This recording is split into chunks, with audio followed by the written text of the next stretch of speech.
For most of the software you use in your business, there are free versions, or at least versions where you have full control of where your data is stored or what happens to your data. Today, we are going to explore that type of software, which is open source software. Welcome to the Tech Your Business podcast, where we break down technology so you can apply it to your business, make more money, and do more in less time. I am Peter Banigo, founder of Target ICT Limited, which is a fully remote IT consulting firm, and I'll be your host today. You better have a pen and paper or maybe your note-taking app open, because I'll share a whole lot of tools today that I'm sure at least you've not heard of 1, 2, or 3 of them. So, open source, as the name implies, in open source, the source code is open. I'm sure you know with every software is built using code. And in most of the software, you only see the finished product, you only see the interface. You can't edit the interface and everything. But with open source code, the code is open. So with open source code, users can freely use the software, edit the software, and even share the code used to build the software. So like I said, this is different from the normal software you use, where the code is hidden and the code cannot be changed except you get a software update from the maker. So a software update is the only way you can get new features. But with open source software, you are able to go into the code of the software if you are technologically inclined and add features, remove features, change the looks and everything. So a good example of how this to illustrate, because I'm a visual person, so I usually understand things better when I get examples. A good example I use to describe open source that most of us I know must be familiar with are the software used on our mobile devices. That's the major ones, which are the Apple iOS and the Android OS. So Android OS is a good example of open source software. So with Android OS, you can easily download the code for the operating system freely if you want to. So if you go on github.com, you're able to find the entire source code for the Android OS. And that's why different phone makers, if you've noticed, you'll see different phone makers make different versions of the Android software. So that's the modifying and sharing part I talked about earlier. They're able to use that source code to make their own version. So you see Samsung has its version of Android. You have the Google Pixel having the stock Android along with a couple of other ones there. And you have other manufacturers putting skins on top of their Android. But basically, the base software is the same. On the other hand, iOS, which is used by Apple, is not open source. So you cannot legally is the word, you cannot legally find the source code anywhere. And that's why only the company Apple uses iOS for their mobile phones or mobile devices. And on the other hand, many mobile makers are able to use Android for their mobile devices because that is open source, and Apple's iOS is closed source. There are some things that make a software open source, and some of them are, first of all, anybody can, like I said before, look at the code that was used in building the software and change it to work for them. Then another thing is that users are allowed to share and give out the source code. So like the software that's like with Android I talked about. So you have phone manufacturers, even phone manufacturers you've not heard of before, able to use the Android OS as the OS of their mobile devices. So this is different from the closed source software, where in order to use the software, you need to buy licenses, mostly per user of the software. Then also you're able to edit, you're able to create new versions and different things depending on, like I said, the license of the software. So your business might be already using some open source software already, And one funny thing also is that most of the closed source, most of the proprietary software we use has open source components. So open source is really rampant. Open source is really, really everywhere. So there are lots of benefits for a business of adopting open source software in the business. And some of those benefits are, first of all, most open source software are completely free.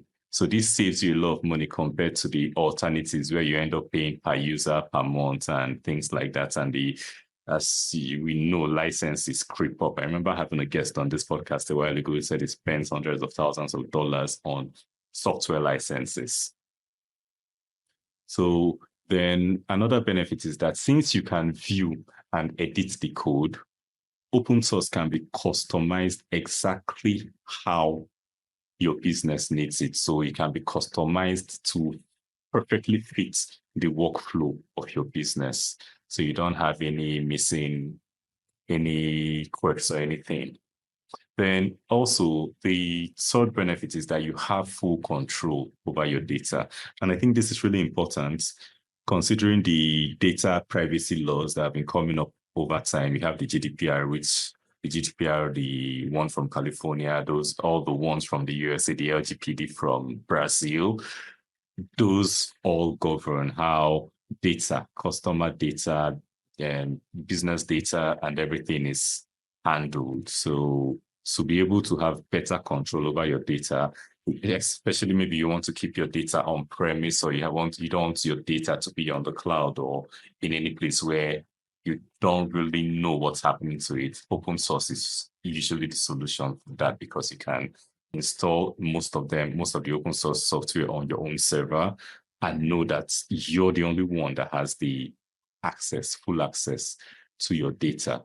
Then another benefit is that it's flexible. Open source is flexible, so you don't really have to wait for your developer or the software provider to create features or push out updates before you get the updates you want. You can always code and add them yourself if either you're technical or you have a good technical team in your business.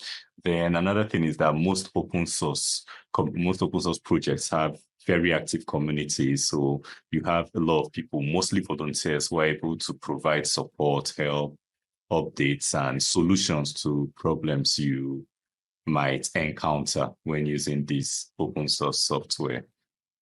And I think leaving the advantages, one disadvantage though, I think I hinted on that, is that you need to be really tech savvy most of the time to fully benefit from open source software and to take advantage of all these advantages of open source software. So today, to the meat of the episode, today we'll look at different business software types or categories, and I'll suggest open source options that could save you money while giving you more control and flexibility over your code, over your data.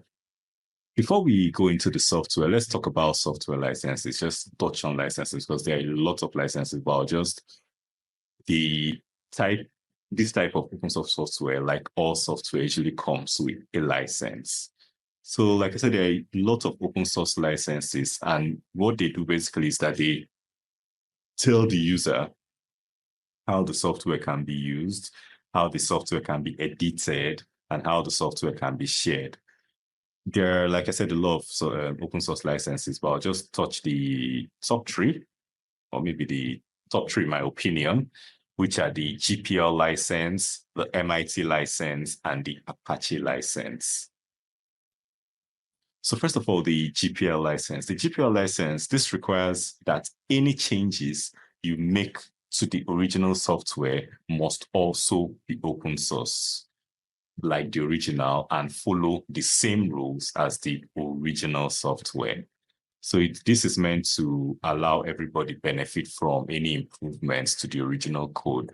So let's say you take a software built on the GPL license and you add a feature or you improve on a feature, you should let those changes be available to everyone else. Then the next is the MIT license. I'll just touch briefly on each of the licenses.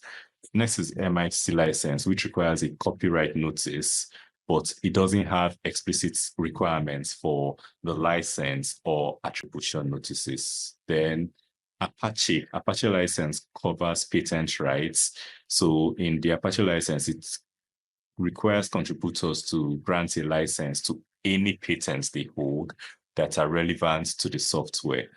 And this is a difference between the Apache and the MIT license, because the MIT license does not do this.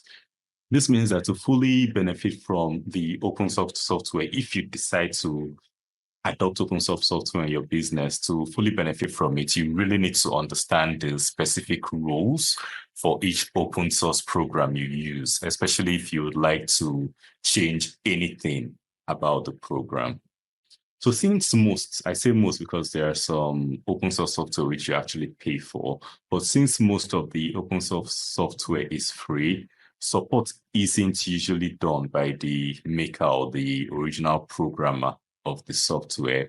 It is done usually by groups or volunteers who provide support, who improve on the code, and also make sure that the code or the software keeps getting updated over time. As good as open source software sounds, a lot of people, a lot of businesses have doubts about this open source software. The first of which is the issue of support, which I talked about before, which can be challenging, especially if you're non-technical or you don't have a fully technical team embedded in your business. So with most open source software, you can't just call a helpline.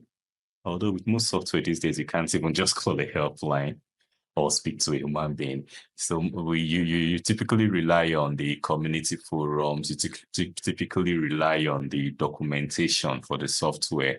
Then there are other people who worry that since the source code is open, since everyone can see the source code, then there would be security issues as a result of that, which might be true. But going with that same line of thought, other people argue that open source is more secure because since the source code is open and people are able to see the vulnerabilities or the weaknesses in the source code, that's in that same vein, people are also able to quickly fix those vulnerabilities, fix those weaknesses, compared to maybe a proprietary software, which maybe has a really small team that might have other priorities.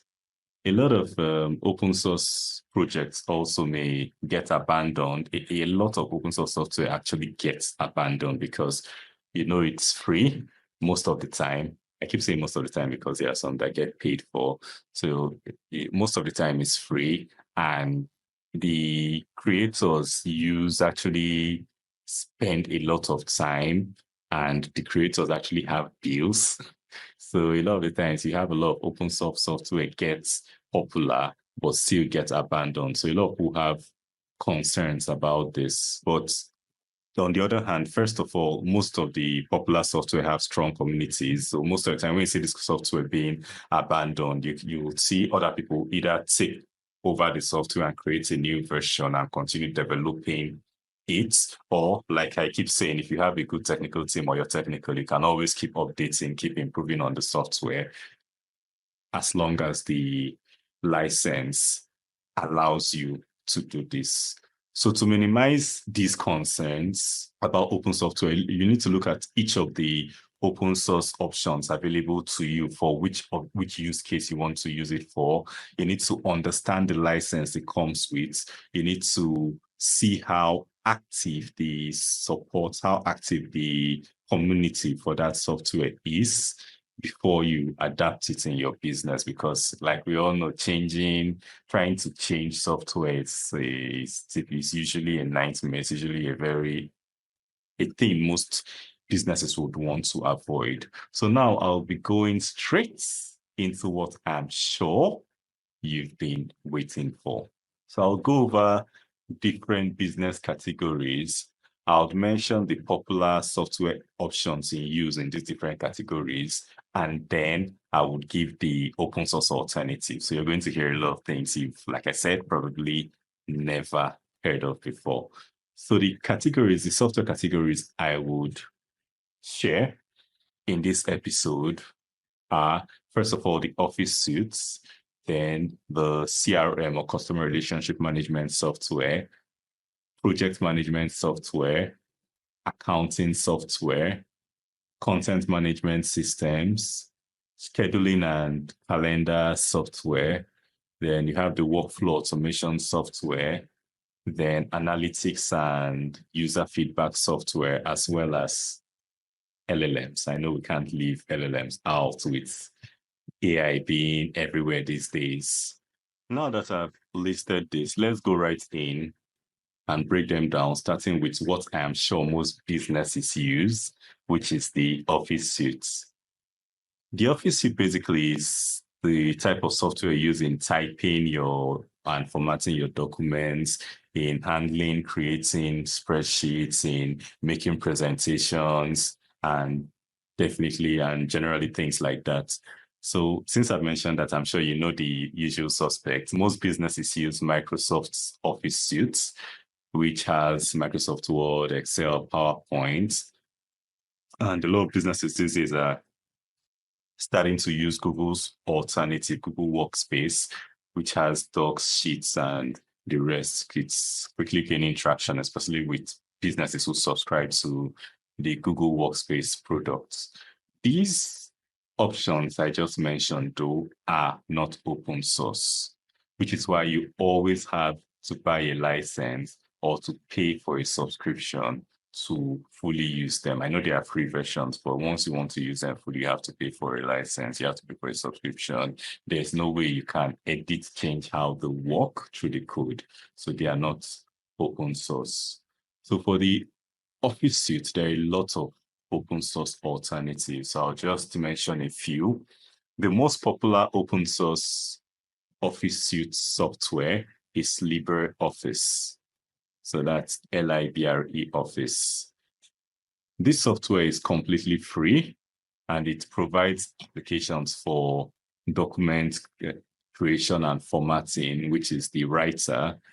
It has spreadsheet software, which is Calc, and it also has software for presentations, which is Impress. It has software for databases, it has software for drawings, it has software for almost everything. So LibreOffice can open and edit files. That's one bonus. Can open, in fact, all of them that I'm going to mention can open and edit files created in Microsoft formats. That's like the doc.doc, .docx, XLS, and PPT for Word, Excel, and PowerPoint. And it also allows exporting your finished work to PDF. So if you're switching over from Microsoft Office to LibreOffice, it will look really familiar because it's basically built to look like Microsoft Office. Then another option is OpenOffice. OpenOffice was actually the first one I tried. It was the original Open Office suite before LibreOffice branched off. So LibreOffice was created from OpenOffice, like I mentioned before, that you can create different versions of the software and distribute. Like I said earlier about open source, so the two of them, LibreOffice and OpenOffice, are quite similar in features as a result of this. Then a third option, just in case you don't like those two, is OnlyOffice. OnlyOffice is a bit different from LibreOffice and OpenOffice in that it has like Microsoft Office 365 and Google Workspace. It has web-based versions of its software as well as desktop versions. So OnlyOffice is more modern. It's a more modern Office suite, open source Office suite, and it allows integration with your cloud storage like Dropbox and the rest. It allows multiple people to collaborate on the same documents in real time, and a lot of modern and useful features. So all these open Office suites allow you to use file formats from all of them. So if you have files in one of the open Office suites, you're typically able to open and edit those files with any of these open Office suites. And this comes in handy a lot of times where you have maybe a computer and you don't have a Microsoft Office license. You can always get one of these options. And a lot of them also provide plugins and add-ons that can help you do more with them, that can help you extend them. So in case you want to work with PDFs, you want to create ebooks, you need clipart libraries and more, there are always plugins and extensions for these Office suites and for most of the open source software I'm going to mention. So I think the main advantage of this over the Microsoft Office suites and Google Workspace is that you don't pay subscriptions for them. You're not locked into any particular vendor because of them. And you also have complete freedom to use and modify the software for your business anyhow you want to. The next category of open source software I'll talk about is the CRM, which is the customer relationship management software. Most times when I have guests on the podcast, a lot of them, when I ask what their favorite type of software is, a lot of them always mention the CRM, which is understandable because that's where you keep track of your clients, your prospects, your deals, and keep your business on top of your clients' minds. So the most popular CRMs used by businesses, big and small, are Salesforce, which most people love to hate, HubSpot, which is free, but if you want to make it useful, it gets really expensive. Then you have Zoho and you have Pipedrive. So most of these have free but very limited editions and subscription-based versions of the software. The open source versions, on the other hand, of these CRMs are usually fully featured. So they have all the features. They don't usually hide some for you to pay or upgrade.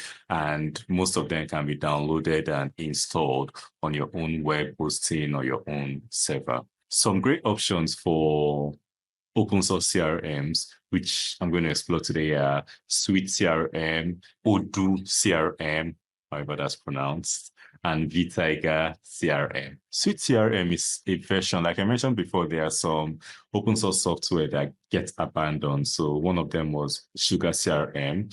Suite CRM was built from Sugar CRM. So in the case of Sugar CRM moved from open source to closed source. They stopped, probably it was getting too expensive or too frustrating to offer open source. So they stopped offering open source software, and that Sugar CRM and Suite CRM took over. So Suite CRM has all the normal functions like management of contacts, tracking of leads, management of opportunities, reports, different types of reports.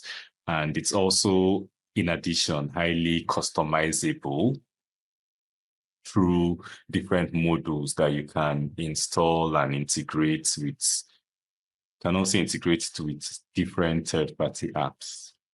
Odoo, on the other hand, it's not just a CRM, it has a CRM. So Odoo is what they call an ERP, that's Enterprise Resource Planning Platform, in that it has an e-commerce module, it has a billing module, an accounting module, manufacturing, warehouse, project management, and inventory management apps in addition to the CRM. But usually the license for the self-hosted version always usually lets you get one of the apps for free to use. The Odoo CRM, which we're going to talk about, allows you to do most of the normal things you can do with a typical CRM, and also integrates with other sales, marketing, and project management tools.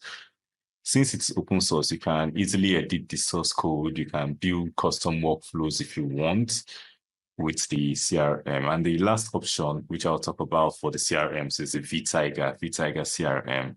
So vTiger CRM provides Salesforce automation. It allows you manage your calendar. It allows you to integrate email management services, and it also lets you create custom workflows to use in your business. And it's also designed to be easily scalable as your business grows. So these are the main options that most businesses use when they want to use open source CRMs. And the major advantage of these open source CRMs over the popular options like Salesforce or HubSpot is the lack of user licensing fees. So you can also run this software on your own servers, and you can scale up without expensive per user per month cost. I know that's the gripe for a lot of people when they say these dollars per user per month. It really adds up, especially when your team is growing, especially when your business is growing. So being open source also allows for full customization, like I said, of the data model, of the fields that are available in the CRM, of the layouts, of the processes. It allows for complete customization to perfectly fit your business. And apart from this, the open source options also integrate with tools like email clients, the cloud storage, accounting software, and payments gateways. It uses either connectors or APIs to do this. So that's enough about CRM. So we can talk about the next category, which is project management tools. When we talk project management, most of the popular tools that may come into your mind are things like Asana, Jira, Trello, and the rest. But like others, there are open source alternatives to these popular tools for project management and team collaboration. So some of these open source project management tools are Taiga, Taiga. So this provides Kanban boards, user stories, issue tracking, and full project management function for you. Then there is also Open Project. Open Project is an old one. It's over a decade old, and it has a community edition, which you can host for free on your server. Then you have Redmine. Redmine is feature packed. It's another feature packed option. And this allows you to manage multiple projects. It has a Gantt chart and calendar, and also supports time tracking. So one thing about most of these open source alternatives is that they are usually not visually appealing, which you can edit them. So you can always use CSS or whatever, change colors, change design if you are that tech savvy.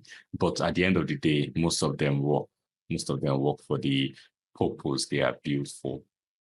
So part of project management is team messaging and collaboration. And for this, almost every business I know uses Slack for their team messaging and collaboration. But there are also open source alternatives to Slack. Popular open source alternatives to Slack are Rocketchat. This has over 12 million users, and it allows chat, it allows audio and video, it allows file sharing and collaboration. Then there is also Mattermost, which has a limited free and self-hosted version for everyone. Why this category is important is that recently, a few weeks ago, a rumor surfaced that Slack is supposed to release Slack AI, and there was a rumor that they are training their AI on the user chat behavior and exploring these open source programs. We don't know whether that rumor is true or not. But exploring these open source options where you know where your data is, you know where your chat history is, it's private and on your own server, that should take care of concerns like this with data. So this is going to be a really, really long episode. The fourth category I would go over is accounting software. For accounting software, there are a lot of options, the most popular being things like QuickBooks and Xero, Wave Accounting also. But there are also good open source alternatives for accounting software. GeoNewCash is a really old open source personal and small business accounting app. It allows double entry accounting, tracking of income and expenses, invoicing, financial reports, and more. So it can handle everything a small business needs. But I think I've tried running it once, and it's really horrible to look at. Another option, which I've also given a test run, is accounting. So AKA, that's accounting with a K. Accounting is built on the Laravel framework. That's the code is built on, and it can be downloaded and installed on your own servers and allow you keep all your financial records, do whatever you want to do. And there is also a marketplace for accounting where you can get different plugins. For instance, my business is a UK business, and there's to submit VAT, that's VAT returns quarterly, you need to be compatible with a is a framework called Making Tax Digital. So there's a plugin which costs about $4 that you can install on your accounting, which would allow it to be compatible with Making Tax Digital. So that makes it really cost effective compared to other closed source alternatives you might be using. Then Odoo accounting. Remember we talked about Odoo CRM having different things, e-commerce and being an ERP, enterprise resource planning platform. So it has a CRM. It has an accounting suite as part of the suite. And this suite handles invoices, it handles payments, handles bank statements, it handles taxation reports, and it also connects to other Odoo apps.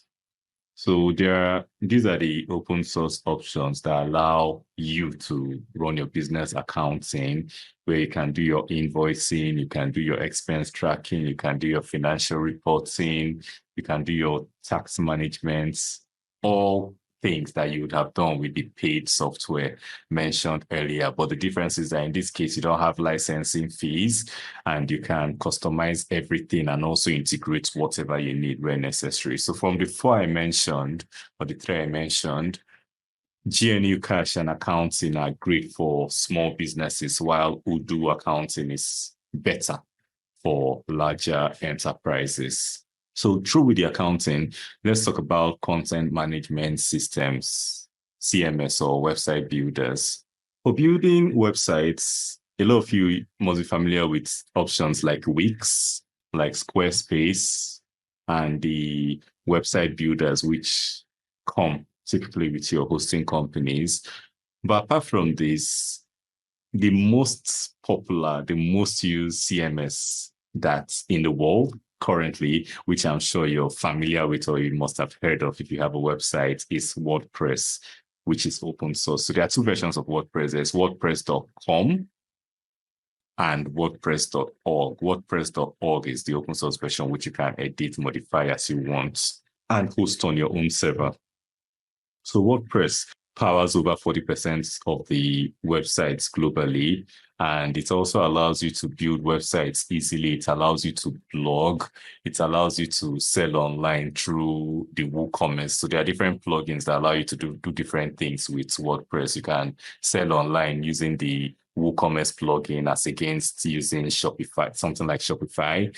And you can almost do anything with WordPress, honestly. You can have an e-learning platform using LearnDash. You can have a membership website. You can have anything built using websites. So apart from websites, or apart from WordPress, other open source CMS platforms which people use in building websites. I know back in 2011 or so, we used Joomla a lot. Then there's also Drupal. Drupal is used not as much as Joomla and WordPress, but they are similar to WordPress, and though they're all based on PHP. I know Joomla is based on PHP, but they are not as popular as WordPress or widely used as WordPress. But they still work for the CMS as CMS platforms. So the advantage of open source CMS is that you save a lot of money by hosting these yourself compared to these other platforms I mentioned before, Wixscape, Squarespace, Spotify, where you have to pay them and you don't have any choice of where you host them. Then apart from that, you have full control over your website data or code. Because one grouse I have with these other platforms is that once you stop paying for your subscription, your monthly subscription or annual subscription, you lose all your code, you lose all your information, you lose everything. But I have WordPress websites we built as far back as 2011. I still have the code. And if I want to, although they'll be very outdated, but if I want to, I'm able to go through the code and get any information I want, or I'm able to get them live and update and use them after a very long time. So this is a very big difference. And apart from that too, with your WordPress or Joomla or Drupal sites, if you're not satisfied with your web hosting, you can always download the code and your database and move it somewhere else without much issues. If you've been a guest or you've tried to be a guest on this podcast and you've had a pre-call, then it's likely you've tried out the scheduling software that we've been testing out for this purpose. For scheduling appointments, most businesses use a really popular tool, which I'm sure you've heard of too, which is Calendly. Calendly has a free version, which has a lot of limitations. But for appointment scheduling and booking, there is actually an open source version and open source software that does everything Calendly does and almost everything the premium version of Calendly does, and it's free. Because, for instance, you can have multiple meeting types, you can embed it on your websites and things like that. And this software is cal.com. You can either go on the website to use cal.com, or you can download the code and install it on your servers and as a subdomain or anything. Cal.com links to your calendar, your Google Calendar, Apple Calendar, or Outlook Calendar. So if you can manage when you're available compared with other meetings, although I've seen a couple of glitches where it books meetings over each other. Then Cal.com also allows guests to book meeting times with you. And like I said, it allows unlimited event types. Since Cal.com is open source, you can avoid the per user, per feature fees with other alternatives. The next thing, one way that you can check your business, especially for those tasks you perform regularly, is workflow automation. A lot of businesses build different systems for their business where different tools can talk to each other and perform tasks without human intervention. So popular tools that businesses use for this, if you've done this, I'm sure you've used one of these tools. Popular tools are Zapier and Make.com. But like I always say, there's an open source alternative to Zapier and Make.com. And one popular, the best known open source alternative for workflow automation is N8N, that's Nathan, which allows you to define workflows to transfer data between apps and to automate tasks in your business, just like Zapier and Make.com.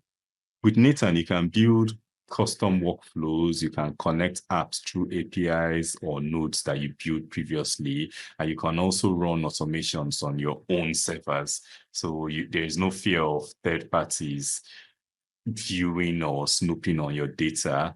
And using it and also avoids the per tax or per operation fees, which you get with these other options. And it gives you full control over automating your business processes across all your tools. So there's as usual, there's the cloud version which you pay for of N8N. Then there's the version which you can install on your own server and do as you like. So you have to register with them to be able to use it.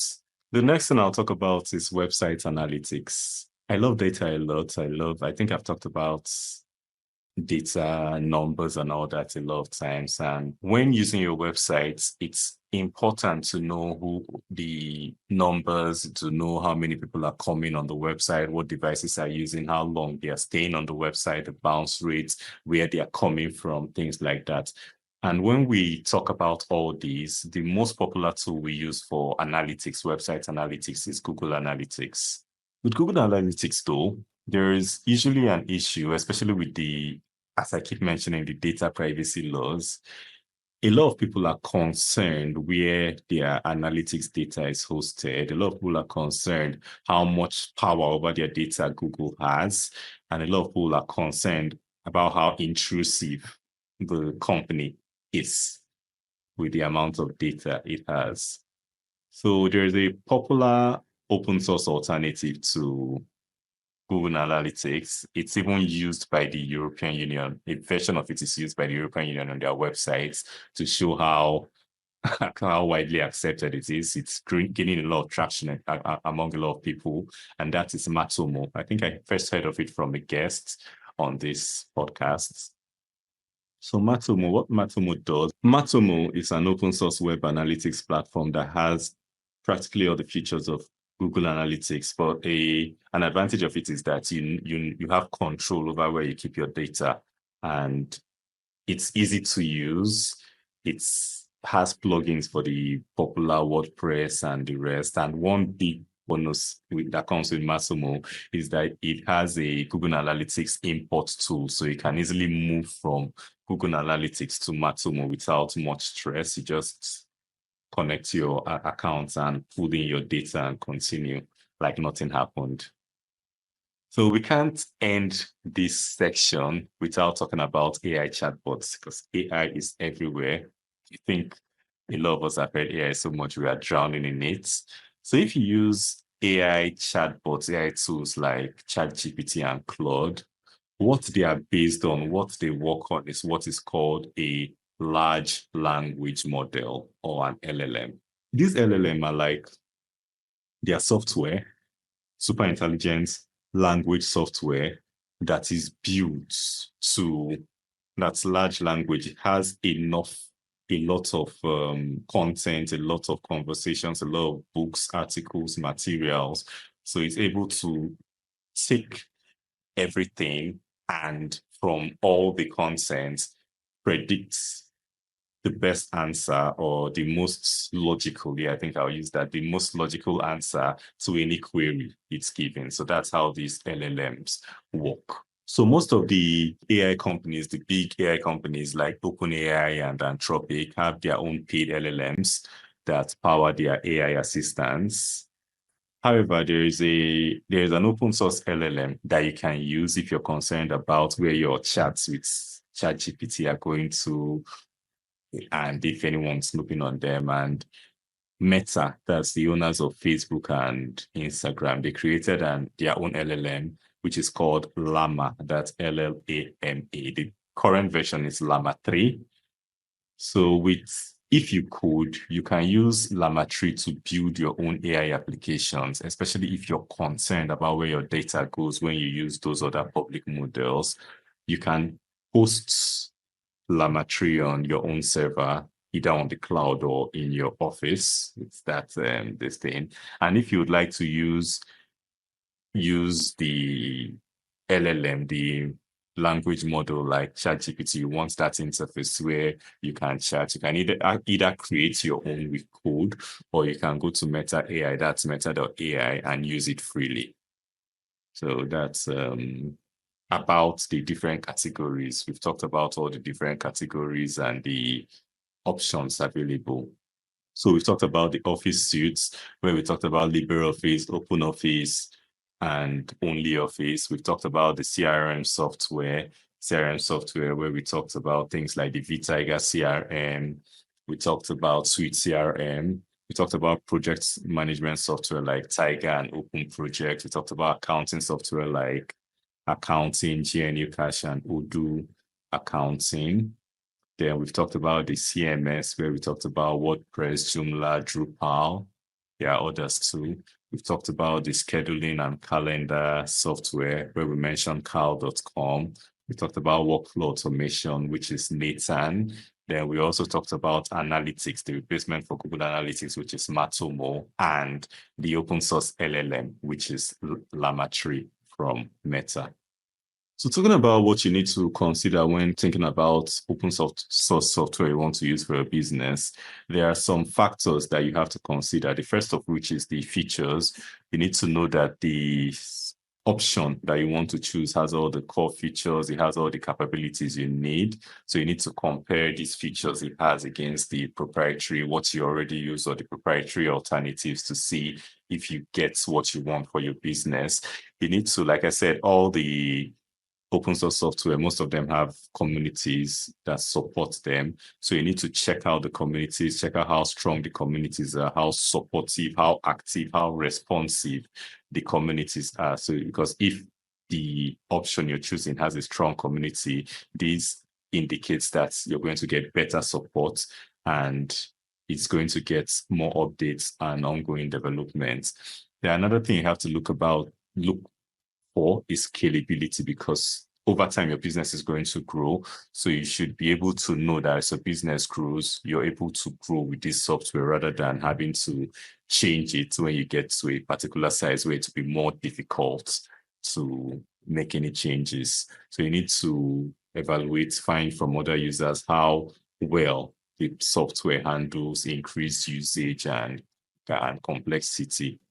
Then before adopting any open source platform or software for your business, you should properly evaluate, you should test it, you should plan the migration, especially if you're using something already.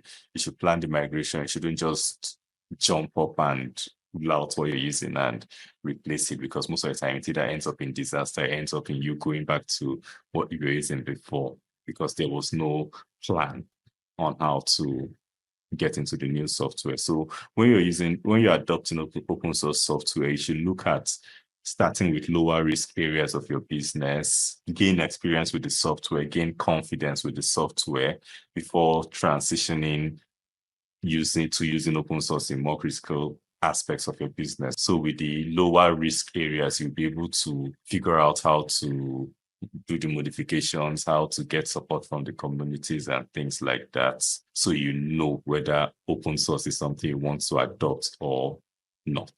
So I really encourage you to research, to evaluate the open source options we covered today. I know I mentioned the list of almost all of them that are relevant to your business needs and goals. Then if you want to further explore more open source alternatives, you can go on SourceForge, you can go on GitHub, you'll find a lot of code bases. You can just search for different things you use. So you can go to a site like alternative.to that lists different open source alternatives for everything, for most things you use in your business. And if you use any other proprietary tools that I didn't cover in this episode, you've noticed I'm talking a bit fast. So the last episode was an hour, almost an hour. So I'm trying to make this a bit shorter. So if there is anything I didn't talk about, feel free to reach out. I'm happy to suggest any potential open source alternatives for what you're currently using and you want to stop using. So have you had any experiences positive? Have you had any experiences negative with adopting open source in your business? I'd love to hear from you. I'd love to hear your perspective as well. So did you get any value out of this episode? Did you learn anything from this episode? If you did, please share this episode with anybody who probably has been complaining about the software they're using, probably is looking for alternatives to what they're using. Share this to someone who runs a business, who uses a lot of software, and maybe is looking at controlling their data more or reducing their software bills. And if you want to be the first to know when we post more useful episodes, more useful content like this, don't forget to follow, like, share, and subscribe on whatever platform you can see me on or whatever platform you're hearing my voice on. So we've had almost 80 episodes before this. We talked about I mentioned the data protection laws a couple of times. So a few episodes behind, we talked about the GDPR rule. Then we have episodes on software, we have episodes on marketing, we have episodes on time management, on almost everything, different ways to take your business. So till next week, when we come back with a new episodes, hopefully you're able to listen to at least 5 episodes a day. And let me know what you learned from all the episodes. Bye for now.